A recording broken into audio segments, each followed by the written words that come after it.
المباراة معنى الكلمة كان الظلم فيها عنوان. يعني مع ايا كان اسم الحكم اللي ربنا يسامحه، وخد ما بما فيه الكفايه من دعاوي وشتايم النهارده من اي حد بيتفرج على الكوره او ما بيتفرجش، لان اللي عمله كان سيء جدا.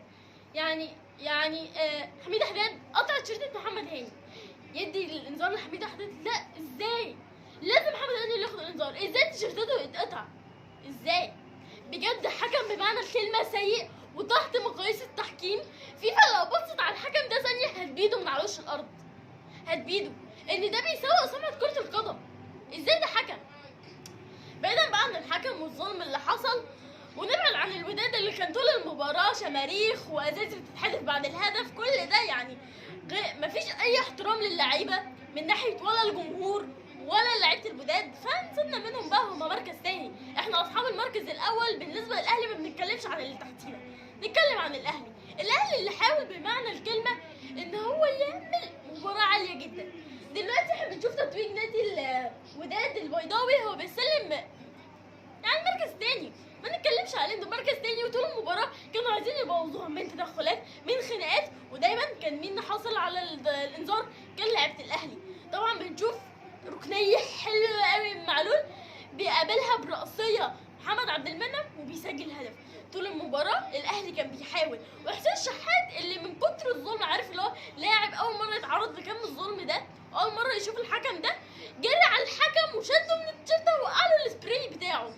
فاهم اللي هو انا زهقت، واي لاعب كان ممكن يعمل كده فعلا، ده يدل على الزهق. بجد حكم سيء جدا. مبروك لمارسيل كولر اللي النهارده طول البطوله بيعمل اداء عالي جدا. خلينا نقول ان دي اكتر بطوله ممكن الاهلي يتظلم فيها وحصل عليها، مهما انف بكاري جسامه، قصدي مملكه جسامه ده والحكم الليبي وكل الناس، رغم انف الوداد ورغم انف كل الجميع، الاهلي كان فوق الجميع، وفعلا الاهلي فوق الجميع وبيقدر ياخد البطوله اللي من الصعب جدا كان ياخدها. ويعني انا حبيت اصور لكم، وبعد شويه هنشوف تتويج النادي الاهلي بالبطوله ونشوف مين احسن لاعب ومين افضل حارس. لكن انا بالنسبه لي كل لعيبه الاهلي برغم الظلم ده قدرت ان هي يعني تواجهه. انا شايفه بجد ان ده شيء عالي جدا، وبجد بالتوفيق للنادي الاهلي. ويعني انا بالنسبه لي هي الميداليه بتاعتهم لا تفرق كثير. هم قبل ما يسلموها انا احب اقول ان الاهلي بالنسبه لي هو بيدي ميداليه لكل مشجعينه. انا مش مشجعه ليهم وكل حاجه، لكن انا عن نفسي انا كنت بشجع الاهلي بجد بقلبي، لان هو كان بيمثل مصر. بعيد عن ان هو كان بيمثل مصر، انا كنت بشجعه لاني اول مره اشوف الظلم ده. الظلم ما تعرضلوش غير منتخب مصر، فان انا اشوف نادي مصري بيتعرض للظلم ده لازم ابقى على قلب واحد كل المصريين ويشجعوا. فمبروك للنادي الاهلي، واتمنى التقدم ليه في جميع البطولات القاريه او المحليه. اتمنى اشوفكم في الفيديو الجاي.